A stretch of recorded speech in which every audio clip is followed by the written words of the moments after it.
We get it almost every night. When that moon is big and bright, it's a supernatural delight. Everybody's dancing in the moonlight.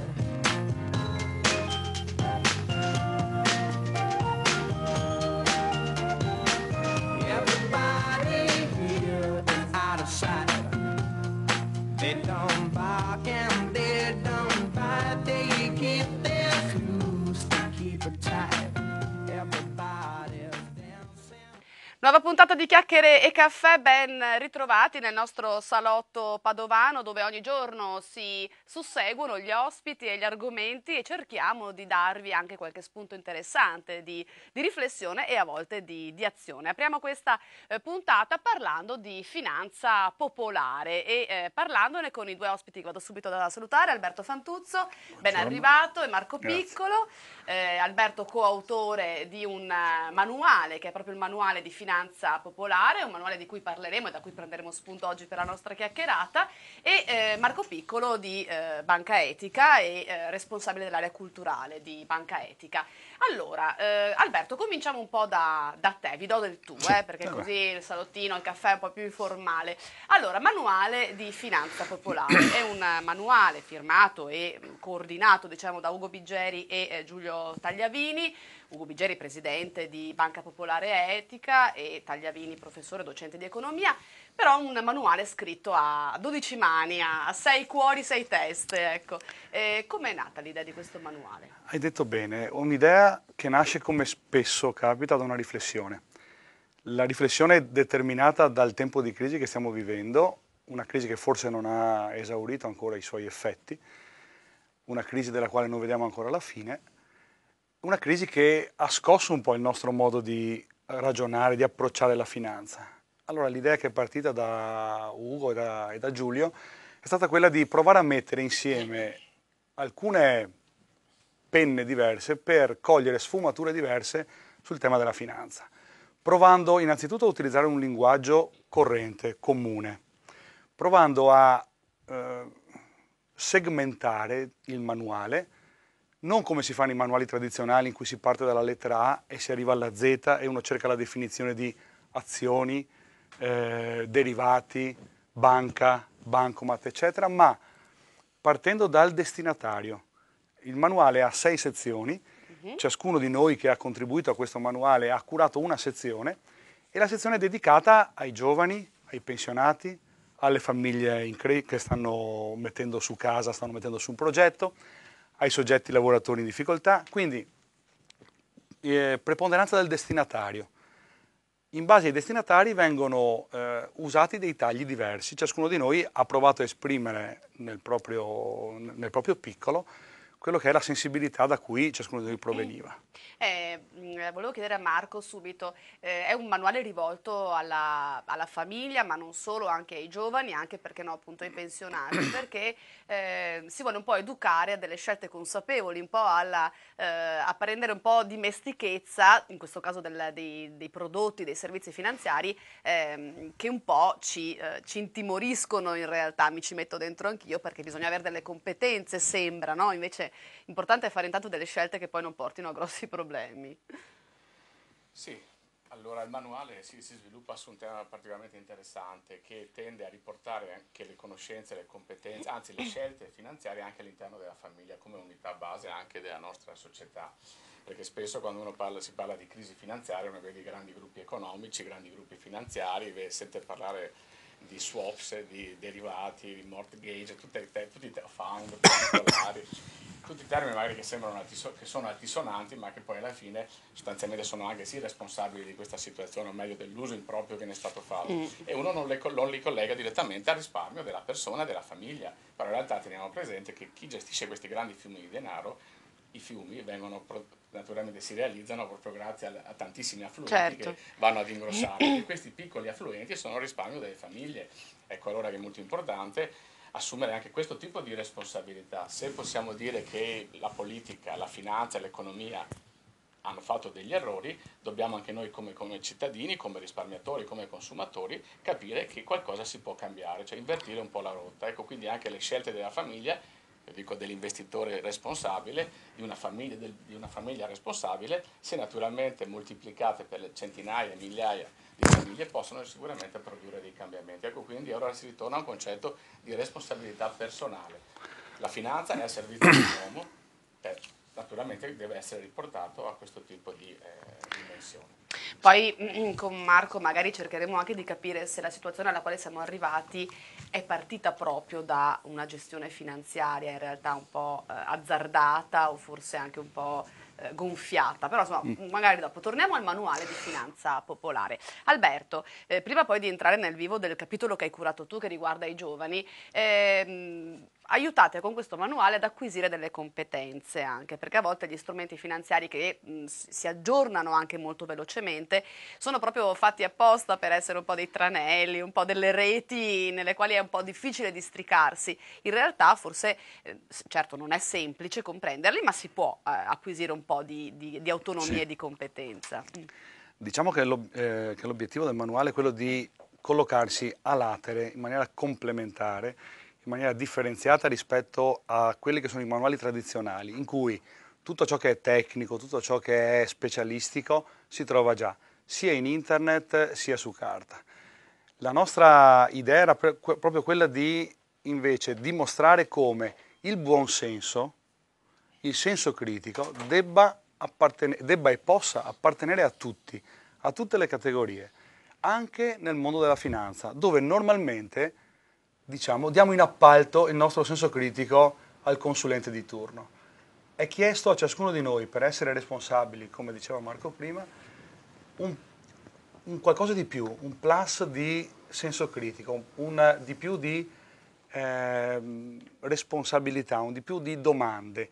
Bisogna sapersi fare delle domande, perché altrimenti poi le conseguenze delle scelte che si fanno anche in finanza o anche nella normale prassi bancaria possono avere conseguenze notevoli. In più ci sono due piani su cui il manuale propone la riflessione e questo approccio critico. Il primo è quello individuale, ciascuno di noi ha una sua rilevanza individuale, sia perché quando nasciamo siamo carichi di un debito individuale e poi ci viene chiesto nel tempo di onorare in qualche modo questo debito pagando le tasse, contribuendo col lavoro al sistema economico. Un altro piano è quello collettivo. Ciascuno di noi è quota parte di un sistema. Abbiamo l'esperienza della finanza etica, della finanza alternativa che ci dimostra, del commercio equo e solidale, che ci dimostra come l'intervento di più soggetti concatenati tra loro, come i gruppi d'acquisto solidale, possono spostare a volte intere porzioni di economia. Quindi da questo punto di vista il manuale non ha la pretesa di entrare nella tecnica così come lo fanno gli altri manuali, ci sono già quelli. Non ha la pretesa di essere aggiornato sugli ultimi prodotti finanziari che sono usciti sul mercato. Propone, attraverso lo sviluppo di alcuni valori, di alcune attenzioni, un senso critico, il mantenimento del senso critico che a ciascuno di noi appartiene e che tante volte, ripeto, abbiamo tenuto nascosto. Certo. Marco, è una responsabilità quindi individuale e collettiva. Quali sono i rischi individuali e collettivi di una scarsa conoscenza e scarsa responsabilità finanziaria? Al di là di una perdita economica magari e di di problemi finanziari veri e propri. I rischi sono posso dire, la materia è molto complessa, certo. Quindi mi trovo anche in difficoltà. Diciamo che i rischi sono sia di tipo personale, familiare, sia di tipo più macroeconomico. Quindi i rischi possono essere che una gestione finanziaria non adeguata a quelle che sono le esigenze della famiglia e alla progettualità che la famiglia sviluppa, perché è sempre importante collegare il risparmio a una progettualità. Io metto via dei soldi perché oggi non mi servono, ma mi serviranno domani per i figli, per la casa, per la pensione. Quindi si tratta di collegare sempre questo aspetto finanziario, della resa finanziaria a questo tipo di obiettivi. E questo è molto importante, perché se uno parte con l'idea di guadagnare, per guadagnare bisogna sicuramente anche alzare il livello del rischio, e il livello del rischio può fare anche brutti scherzi. Famiglie che si sono trovate con i risparmi dimezzati perché hanno fatto delle scelte inopportune, magari gli chiedevano di investire su società di cui non avevano mai sentito parlare, poi hanno prodotto dei risultati, non hanno potuto comprare la casa, non hanno potuto mandare magari i figli all'università, e quindi vi è sicuramente un problema della famiglia. Dal punto di vista del macro della società, effettivamente orientare il proprio risparmio verso determinate iniziative che non riguardano l'economia reale, ma che vanno a alimentare effettivamente una speculazione, naturalmente comporta anche una perdita di capacità economica. Le aziende non possono più rivolgersi alle banche per avere il credito, perché sicuramente certi intermediari finanziari preferiscono investirli magari sui mercati finanziari, speculare sulle valute, come è successo anche recentemente, e quindi non c'è più credito per le aziende non possono funzionare, devono naturalmente ridurre quella che è la capacità di dar lavoro, e quindi alla fine si ripercuote anche sulla famiglia, che ha privilegiato degli intermediari finanziari o degli investimenti che poi non hanno prodotto economia reale, non hanno prodotto lavoro, non hanno prodotto beni di consumo, non hanno prodotto servizi. Purtroppo questo è il problema che abbiamo oggi. La famosa bolla finanziaria è quella che sì, è un po'... è una bolla finanziaria però fino a un certo punto, perché significa che non c'è stato un presidio, più che una questione, più che un problema di tipo finanziario o politico. Secondo me è proprio una ridefinizione o un recupero di determinati valori che caratterizzavano la nostra società. Poi mi fermo, ma è interessante, cioè, alle volte tornare anche indietro con la memoria, ma comunque il passato è molto importante. Un tempo, fino al Settecento, l'economia non esisteva come disciplina a sé, era una branca della filosofia morale. Perché? Perché ritenevano giustamente che una scelta, o meglio, un modello economico, una teoria economica dovesse discendere da un pensiero, dal pensiero sociale di una determinata comunità, di una determinata società. Quindi l'economia era al servizio di quella società e la finanza era al servizio dell'economia. Adesso abbiamo ribaltato tutto, cioè l'uomo è al servizio dell'economia e l'economia è al servizio della finanza. E questo naturalmente ha prodotto questo tipo di situazione. Stiamo generalizzando. Certo, no, però perché... a volte è importante anche capire da cosa ha origine un po' tutto il cambiamento culturale e valoriale. Vi è un problema di tipo proprio, io lo chiamo etico, morale, cioè va ricondotto a un'idea di società, di comunità, tutto il nostro agire, e quindi anche le nostre scelte devono rispondere a questi determinati valori.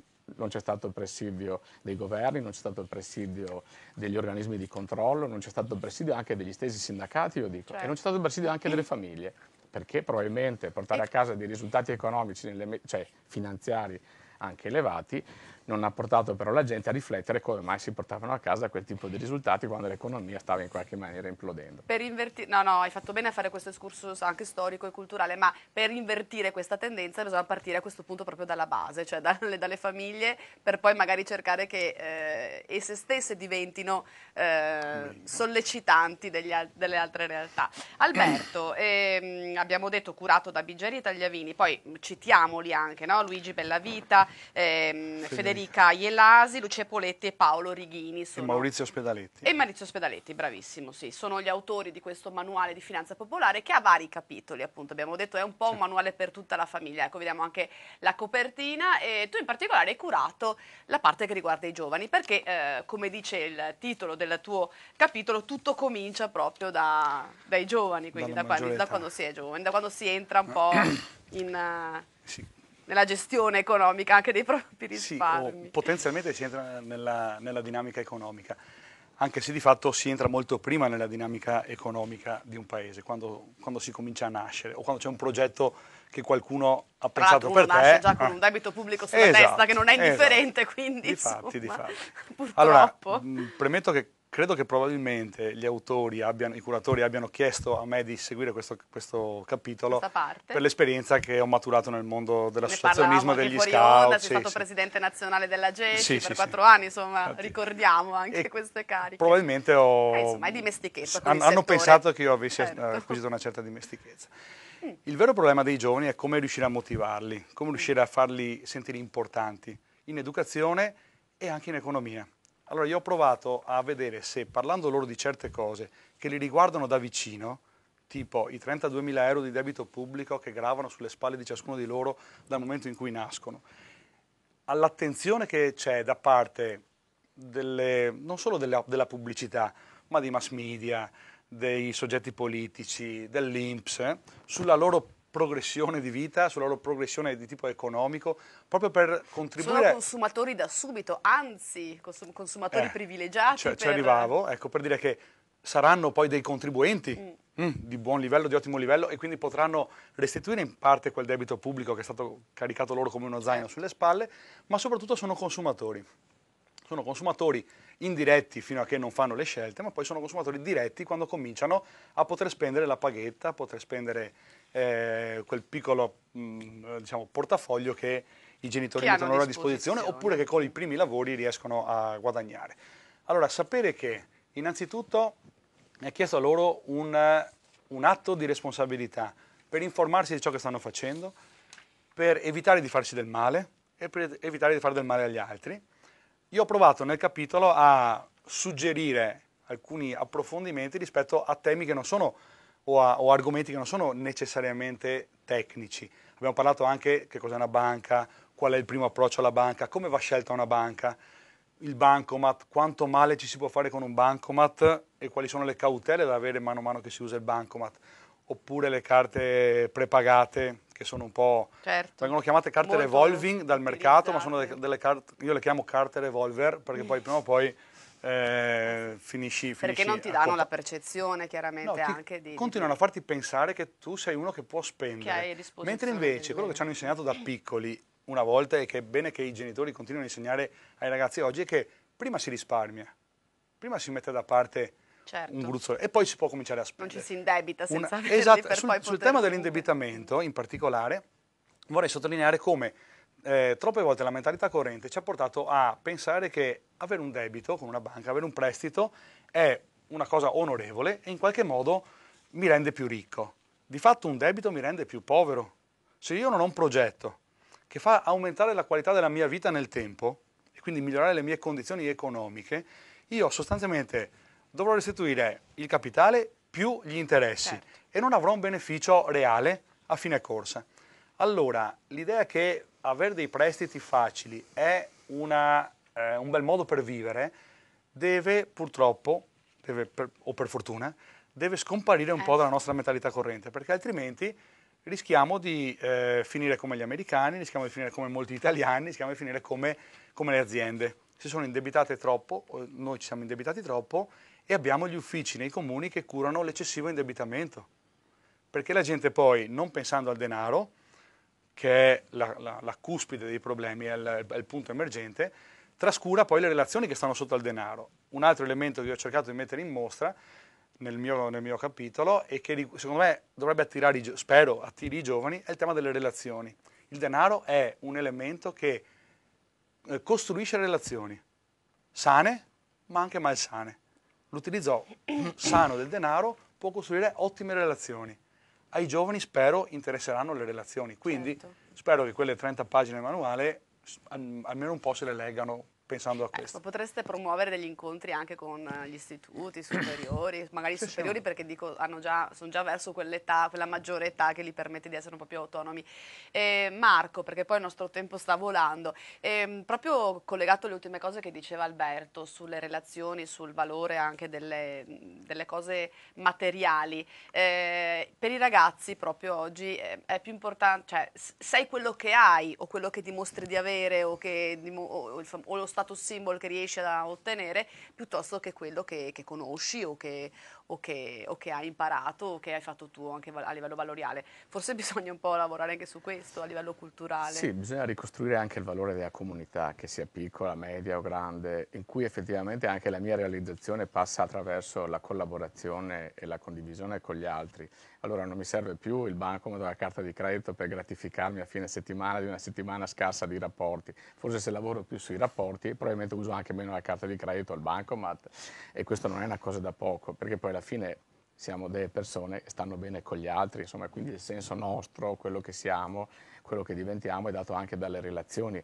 Chiudersi all'interno di una propria cameretta, intendo anche come nucleo familiare, perché effettivamente in questi ultimi anni abbiamo assistito a questa forma di individualità anche a livello, cioè sempre meno relazioni, però oggi stiamo pagando, un tempo non si ricorreva al denaro per tante cose, i miei genitori, se dovevano andare via, chiedevano alla famiglia vicina, per favore dai un'occhiata a Marco e a Marina. Certo. Adesso invece se io devo andare via devo pagare la babysitter.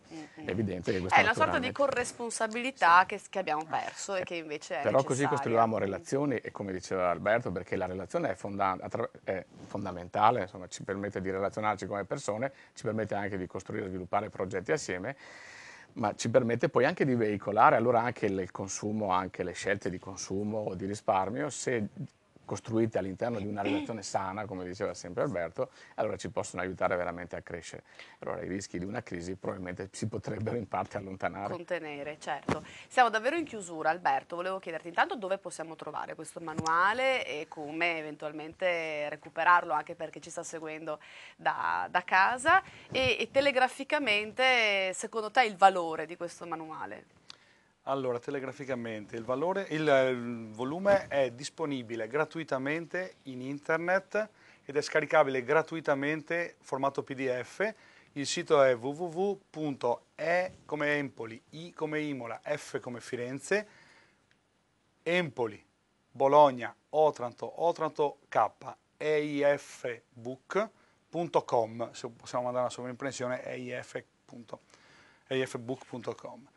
Volendo si può anche richiedere la stampa e costa 10 euro, quindi sono 300 pagine, anche per fermare le porte 10 euro sono pochi, Certo. ecco, al limite. Telegraficamente il valore? Perché valore? scaricarsi questo volume? Perché io spero che venga letto da più persone contemporaneamente, non ognuno per sé e poi Dio per tutti, ma da leggere insieme e da discutere insieme. Certo. Marco, non c'è più tempo, però invitiamo a scoprire anche quelli che sono i progetti e anche le attività di Banca Etica, non solo a livello proprio bancario, ma anche poi a livello culturale, di attività attraverso i GIT, che sono un po' i soci che organizzano poi anche degli incontri di sensibilizzazione. Sì. Banca Etica è sicuramente una banca a tutti quanti gli effetti, quindi può operare come tutte quante le altre banche, però naturalmente nasce in un contesto che non è quello bancario né economico, Certo. ma in un contesto di terzo settore. Però quello che mi premeva di dire, in realtà questa banca qui ha tra le tre aree un'area che si chiama socioculturale. Questo è l'indicatore di quanto effettivamente noi ci sentiamo un po' uno strumento anche di crescita, di assunzione anche di condivisione, di assunzione di responsabilità, un po' un altro, diciamo, strumento assieme al manuale per aiutare appunto le persone ad essere veramente dei cittadini attenti e sicuramente anche produttori di futuro, perché qui quello che stiamo facendo oggi sostanzialmente è rimettere le basi per ricostruire il futuro, perché questa crisi per superare quindi direi Banca Etica è uno strumento, è un punto di incontro fra risparmiatori che si pongono delle domande e che assieme vogliono dare delle risposte. È una banca che opera in tutta Italia, sono circa 17 filiali, però direi sono circa 60 gruppi soci sul territorio che si confrontano su queste cose e mantengono e aiutano anzi la banca a tenere alta un po' quella che è la guardia dell'eticità che l'ha fatta nascere. Li trovate su internet tranquillamente, bancaetica.it credo, sì, e quindi .it.com, basta tutto. cercare in un motore di ricerca e vedrete che i contatti vi arrivano. Grazie ancora Alberto Fantuzzo, grazie a Marco Piccolo per essere stati con noi. Poi questa puntata la potete rivedere anche su Facebook, quindi anche l'indirizzo che ha dato prima Alberto, su Facebook e su YouTube, ma questo ce lo diciamo tra poco. Andiamo in pubblicità e dalla finanza popolare passeremo alla sicurezza sullo sport, tra poco.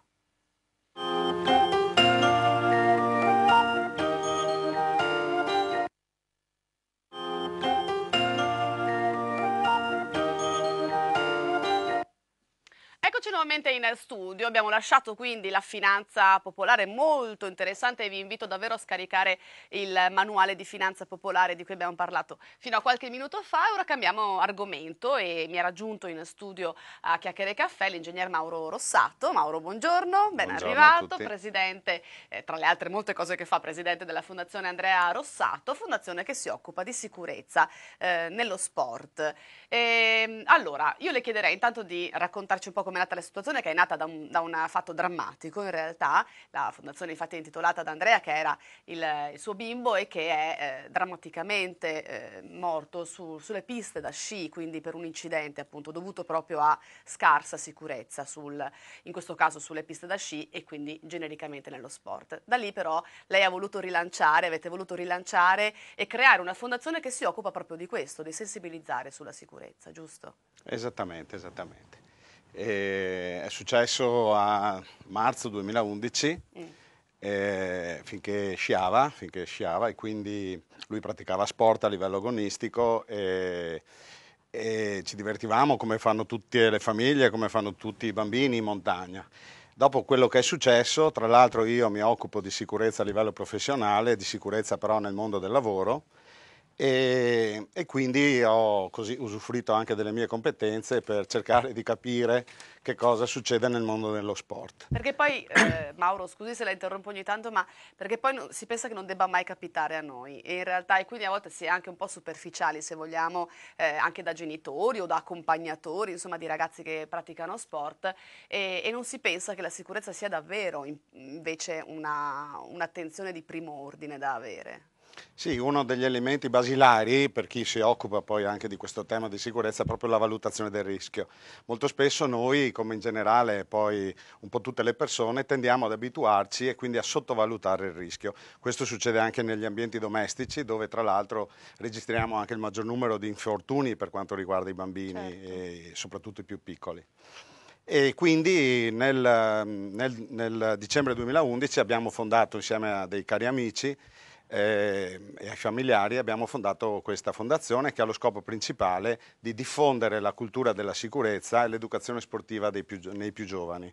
E avete in questo anno promosso già intanto alcuni eventi proprio prettamente sportivi e dei memorial intitolati ad Andrea, dallo sci al tennis al judo, poi magari ne parleremo, però visto che è proprio imminente, state presentando in questi giorni proprio questo ciclo di lezioni pubbliche sulla sicurezza, in questo caso proprio la sicurezza sugli sci, quindi sciando. Come sarà strutturato questo ciclo di incontri?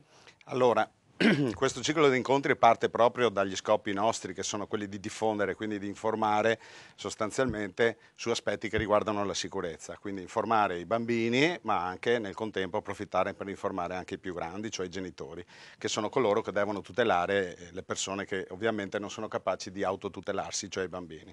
Quindi abbiamo promosso questa iniziativa insieme alla FISPS, che è la Federazione Italiana Sicurezza Piste da Sci, in particolare in collaborazione con il dottor Federico Stellè abbiamo approntato questo programma di incontri che si svolgeranno a Treviso il 24 novembre, a Mestre il 1° dicembre, per poi durante le vacanze di Natale ripetere questo evento informativo a San Vito di Cardore vicino a Cortina, proprio anche in vista dell'evento finale che sarà il 5 gennaio 2013, dove ci sarà una giornata sulla sicurezza sulle piste da sci proprio a San Vito di Cadore, dove tra l'altro si possono vedere anche le immagini, Esatto. sto assistendo del memorial dell'anno scorso. Ripeterete quindi questo durante evento? questa giornata l'evento principe sarà appunto il secondo memorial. Certo. Devo dire che, come si può vedere anche dalle immagini, l'anno scorso ha avuto parecchio successo, da qui questo è il sintomo Migliaio della di ragazzi che hanno sensibilità. partecipato l'anno Sì, scorso. ci sono state oltre 2000 persone, hanno partecipato alla gara quasi 700 persone, ma di cui oltre 550 bambini di età inferiore ai 14 anni. Perché tra l'altro poi, Mauro, spingere i ragazzi a praticare dello sport è una cosa importantissima per tanti aspetti, dalla salute alla socializzazione, proprio all'avvicinare i ragazzi a uno sport che possa appassionarli, dallo sci allo judo, al basket, a tutti i vari tipi di sport. Però spesso non tralascia, però non si dà abbastanza spazio al fattore della sicurezza. Com'è il rapporto anche magari con le altre associazioni piuttosto che proprio con gli istruttori in questo caso? Credo siano disponibili poi a un confronto sul tema o anche a mettersi a disposizione, credo, per dei corsi magari anche di formazione. Sì, esattamente. Quando succedono eventi drammatici poi la sensibilità ovviamente delle persone, in generale della società, aumenta, quindi si alza il livello. E in effetti ho avuto modo di conoscere, incontrare, frequentare anche allenatori che già frequentavo un tempo e loro stessi si sono resi conto che a volte si sottovalutano questi aspetti di sicurezza e la sicurezza nello sport è un tema che è stato sottovalutato anche, anche sotto l'aspetto sanitario. Si pensi a quello che è successo di recente anche per quanto riguarda incidenti dovuti a aspetti legati a cardiopatie o comunque. Certo. Sappiamo infatti che C'è stata però un po' una stretta C'è stata una stretta. sui controlli medici, per esempio, prima di iscriversi Sì, ad uno infatti sport, adesso soprattutto se agonistico, insomma. diventeranno obbligatorie anche delle attrezzature di soccorso che attualmente non è previsto come obbligo. Esatto, anche E quello è un poi altro tema. sappiamo che purtroppo un po' per la crisi, diciamo, e un po' anche per l'abitudine un po' italiana, se vogliamo, di non dedicarsi a certi aspetti, sappiamo che viviamo in una realtà dove le strutture sportive, comprese per esempio le palestre anche scolastiche, le stesse Certo. scuole, ma per parlare anche dello sci, le piste da sci, molto spesso non sono in regola con le normative vigenti. Infatti lei ha toccato il tema della scuola, credo che come fondazione anche uno degli obiettivi che vi date è proprio anche quello di sensibilizzare non solo i gruppi sportivi e le associazioni sportive, ma anche, perché no, proprio le realtà scolastiche nella formazione alla sicurezza, perché poi educazione fisica si fa anche a scuola, appunto, quindi già da lì può partire la cultura della sicurezza anche nei ragazzi. Certo, questo aspetto sicuramente va Curato, va certo, curato, va va seguito. dedicato del tempo al fine di sensibilizzare anche gli stessi istruttori. Purtroppo l'istruttore deve rendersi conto, a volte non succede, che deve essere d'esempio per i ragazzi. Se parliamo del mondo dello sci, ma questo avviene poi in molti altri sport, molto spesso troviamo maestri di sci o allenatori stessi che non utilizzano il casco. È chiaro che l'esempio degli adulti è l'esempio più Chiaro. importante per i ragazzi, per i bambini. Noi sappiamo che nello sci il casco è obbligatorio fino a 14 anni, però sarebbe bene che tutti lo portassero, ma di sicuro allenatori e istruttori che sono d'esempio per i ragazzi, per i bambini, dovrebbero portarlo. Questo non avviene. Questa è cultura, cioè mancanza di abitudine nell'adottare certe cautele. È importante focalizzare che cos'è la cultura, perché quando si parla anche di cultura della sicurezza spesso non si ha ben idea, non è ben chiaro qual è il concetto. La cultura c'è quando siamo abituati a operare in un certo modo. Certo. Faccio un esempio banale: la cintura di sicurezza ormai noi siamo praticamente abituati ad allacciarla dopo molti anni, ma comunque ci siamo abituati. Quindi, dopo molte multe, esatto, anche, ma servono a volte queste anche servono quelle. senz'altro, i controlli sono importantissimi per e forza. purtroppo anche questi mancano molto spesso. E siamo abituati a utilizzare la cintura di sicurezza, quindi si può dire che l'uso della cintura di sicurezza è entrato a far parte della nostra cultura. L'uso dei seggiolini per i bambini ancora non è entrato nella nostra cultura, non siamo abituati. Questo si vede tutti i giorni, basta guardare le auto che passano con i bambini e spesso si vedono i bambini scorazzare e qui c'è una sottovalutazione del rischio da parte del genitore. Esatto, e perché infatti la fondazione è chiaro che si concentra sulla sicurezza nel mondo dello sport, visto anche i motivi per i quali è poi sorta un anno fa. Però sicurezza poi appunto è sicurezza in ogni ambito della vita, da quello casalingo, dove giustamente prima sottolineava a volte gli incidenti domestici sono proprio i più quelli che hanno l'incidenza maggiore sulla mortalità a volte, ma comunque anche situazioni gravi con minori, quando si va in giro in bicicletta per la strada, i ragazzini insomma vanno spesso in giro in bicicletta, a molti altri ambiti. Ecco, quindi è tutto collegato in realtà. Si parla sempre poi di cultura di sicurezza, non esiste settoriale per ambito, è una cultura che poi viene estesa in generale. Infatti lo scopo principale sociale della fondazione è proprio quello di occuparsi di sicurezza a 360 gradi, non solo nello sport. Si pensi che in Europa ci sono delle statistiche che dicono che sostanzialmente la causa principale di morte per i bambini e gli adolescenti che vanno da 5 a 19 anni in Europa è l'infortunio. E parliamo di un numero di casi di circa 42.000 all'anno, che se ci pensiamo è un numero altissimi. enorme, sono numeri altissimi, quindi c'è bisogno di cambiare. E in questo ha per esempio un ruolo anche, non so, penso l'amministrazione comunale per esempio, quindi un'idea, uno spunto magari da perseguire nei prossimi anni. Voi siete giovanissimi come fondazione, però potrebbe essere quella di sensibilizzare anche le amministrazioni a volte a dei percorsi sulla sicurezza.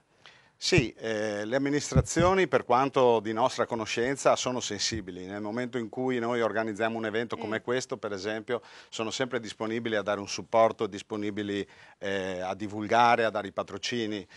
Chiaramente ciò non basta, sappiamo che le risorse sono limitate, soprattutto in questi ultimi anni, quindi l'appello dovrebbe essere fatto oltre che alle istituzioni locali, comunali, provinciali, regionali, anche a quelle nazionali, Certo. Poi con i più- limiti che ci sono. Esatto, ovviamente. dal più importante l'ente che promuove, più insomma la cosa viene anche percepita come effettivamente importante. Tornando al ciclo di lezioni che farete a Treviso, a Mestre e poi a San Vito di Cadore in vista del secondo Memorial Andrea Rossato il 5 gennaio prossimo, si parlerà per esempio di comportamenti, di velocità, di sosta, di rispetto della segnaletica, di attenzione nei sorpassi. Sono tutte cose che veramente vengono prese sotto gamba e invece hanno un'importanza vitale in questo caso proprio. Certo, il comportamento incide più di ogni altra cosa sull'evento infortunistico. Quindi comportarsi in maniera corretta, rispettando le norme di sicurezza e i comportamenti sicuri è fondamentale.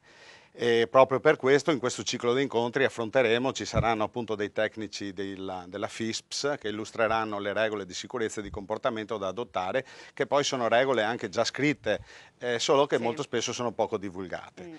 E naturalmente l'appello sarà rivolto, insegneremo, spiegheremo ai bambini, ma speriamo anche che i genitori colgano questo segnale, perché sono loro per primi depositari dell'aspetto di tutela nei confronti dei minori.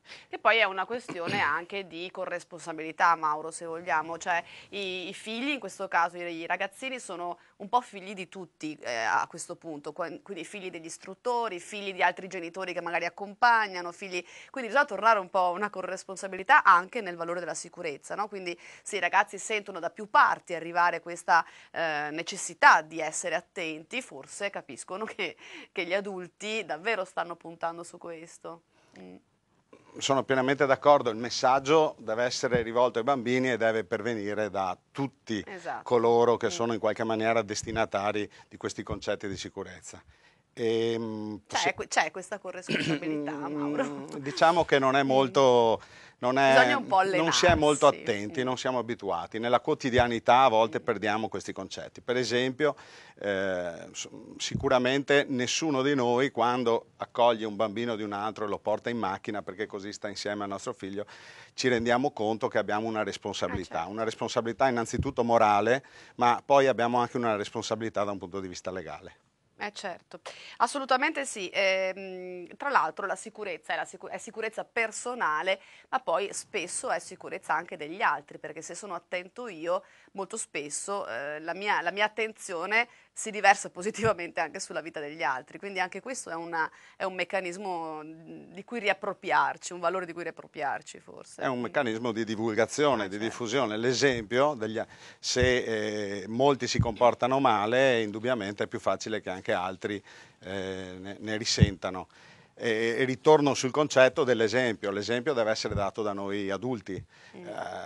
Correre forte in auto, rischiare con i bambini a bordo significa dare un cattivo esempio. Fumare significa dare un cattivo esempio. Non possiamo pretendere poi che ci siano comportamenti corretti da parte dei nostri figli se noi a nostra volta non ci comportiamo correttamente. Noi come genitori, noi come società, naturalmente, perché l'esempio lo diamo un po' tutti a questi ragazzi Sono giovani. d'accordo.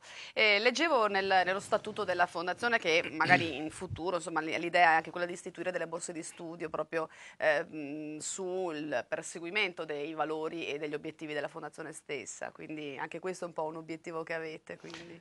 Sì, sicuramente. Questo è un progetto in realtà già iniziato, non nascondo che ci sono alcune difficoltà, ma è un progetto già iniziato anche in collaborazione con la Diocesi di Venezia, cioè abbiamo istituito sostanzialmente delle borse di studio per dei bambini che da un punto di vista economico non riescono le loro famiglie ovviamente a supportare i costi di iscrizione a corsi naturalmente sportivi.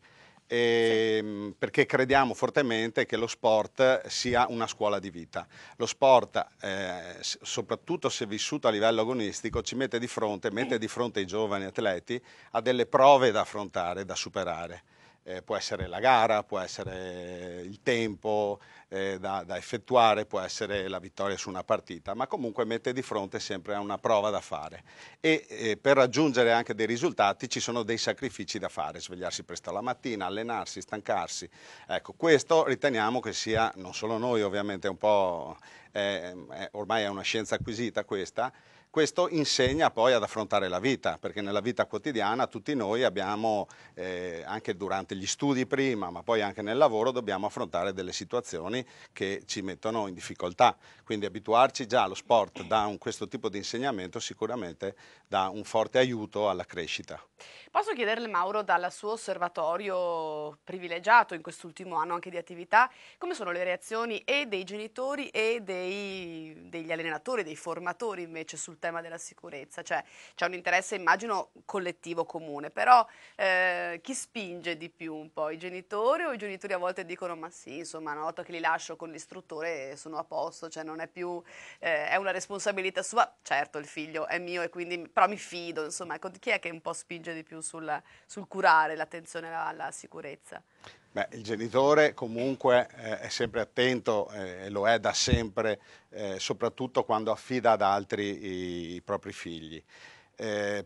Ho potuto notare però che se vengono evidenziate certe problematiche, cioè se si pone l'accento e l'attenzione su certi temi, aumenta questa sensibilità. Quindi l'importante secondo me è parlarne, divulgare questi concetti di sicurezza, anche purtroppo dare luce a casi che sono successi, Ecco, proprio per cercare anche di immedesimarsi ed evitare che si possano verificare che questi possa casi. riaccadere. Una Stiamo delle vedendo... cose, sì, sì. sì, diciamo che anche personalmente io e anche la famiglia ci stiamo impegnando su questo anche per evitare, per quanto possiamo fare, che succeda ad altri quel che è successo a noi. Ad Andrea, certamente. Stiamo vedendo le immagini di un altro settore, non più lo sci, ma in questo caso il judo, anche questo era un memorial dedicato ad Andrea, quindi su vari sport vi concentrate, non solo su quelli da pista, diciamo. Sì, i memorial li facciamo sugli sport che faceva anche lui. Certo. Io ho spinto sin da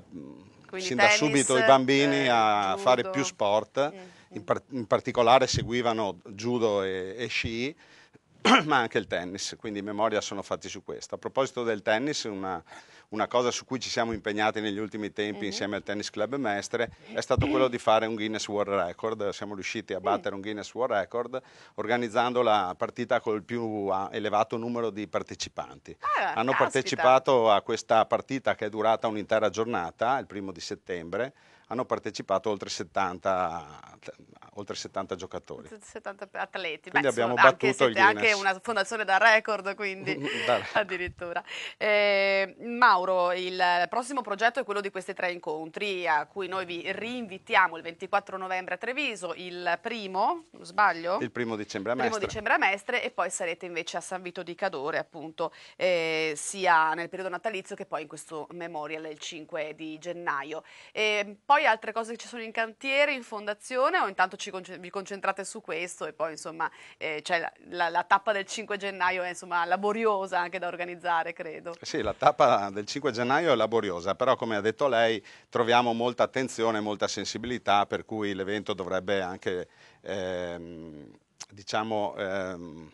cogliere l'attenzione di altri soggetti che molto spesso invece rimangono al di fuori. Però ci stiamo già dando da fare per il secondo Memorial Judo che sarà fatto in aprile-maggio del 2013, per cui non è che non riusciamo a concentrarci su un unico evento. D'altra parte le risorse... Siete molto attivi. Siamo molto attivi e devo ringraziare un po' tutte le persone che danno una mano comunque per realizzare queste attività. Fondazione Rossato ha un sito, me lo ricordi lei Mauro, fondazionerossato.it. Esatto. E quindi è anche semplice da ricordare. Fondazioneandrearossato.it. Fondazioneandrearossato.it per vedere tutti i progetti, i vari eventi, quelli insomma i macro eventi, ma anche i corsi percorsi di sensibilizzazione che vengono proposti. Grazie Mauro per essere stato con noi, grazie anche per l'esempio che dà, perché il far nascere una realtà così propositiva e positiva da un evento invece che è stato doloroso per voi, penso sia davvero un esempio importante che date a tutti noi. Grazie ancora. Grazie a voi. Grazie, appuntamento quindi con la Fondazione Andrea Rossato, se volete su internet li trovate e potete mettervi in contatto con loro, e questa puntata la potete rivedere anche su YouTube già da domani sul nostro canale, quindi per eventualmente riascoltare o rivedere alcuni passaggi che vi siete persi. Grazie ancora per essere stati con noi, Chiacchiere e Caffè torna domani alla stessa ora.